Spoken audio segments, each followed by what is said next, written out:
It was late, the platform nearly empty. A man with a cane tapped nervously, clearly lost. Commuters rushed by, no one stopped until he did. Wearing a hat and scarf, the man guided him to safety, calm and kind. The blind man asked, "What's your name?" The stranger whispered, "Just a friend." But as the train doors closed behind him, a station worker ran up, stunned. "Do you know who just helped you?"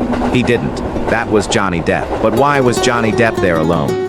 The blind man, Michael, stood at the platform, still processing the stranger's identity. Suddenly, a loud clang echoed across the station. Someone had fallen. A woman screamed. A young man lay unconscious on the edge of the tracks, his wheelchair overturned. Without hesitation, Johnny Depp sprinted toward the danger. "No, wait!" A security guard shouted, but it was too late. A train was coming. Michael couldn't see, but he heard everything. The metal screech, the gasps, the pounding footsteps, then silence. Moments later, applause erupted from the crowd. A trembling station worker shouted. He did it. He pulled him off the tracks. Johnny was sitting on the floor, arms wrapped around the boy, breathless. He had leapt without thinking, dragging the boy to safety with just seconds to spare. Paramedics rushed in. Cameras finally caught up. The crowd swarmed. But Johnny stood, eyes only on Michael. He walked back to him and gently placed something in his hand. It was a guitar pick. "I used to play for people," Michael said, voice cracking. "Before I lost my sight." Johnny smiled. "Then let's play again." Later that night, in a quiet corner of a hospital waiting room, Johnny tuned a borrowed guitar and sat beside Michael, playing soft chords. Michael began to hum, then sing. His voice shaky at first, then stronger. Nurses cried.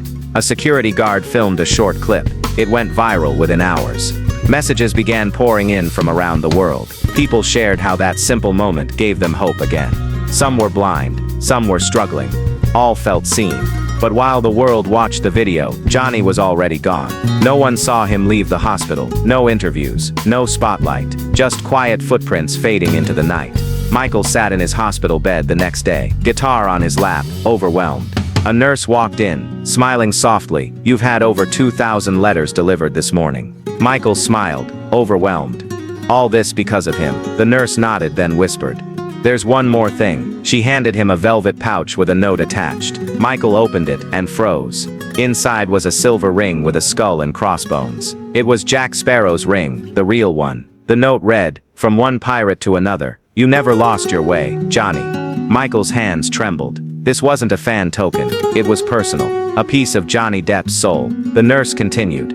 "He called late last night. Said he wanted you to have it." Michael could barely speak. "He called." She nodded. "Said you reminded him of who he used to be, before the chaos." Outside, fans had gathered, not for autographs, but to hear Michael play. He walked out with the ring on his finger. And the guitar in his hands. As he strummed the first chord, a black SUV passed quietly by the station. Inside, behind darkened windows, Johnny smiled and disappeared into the night.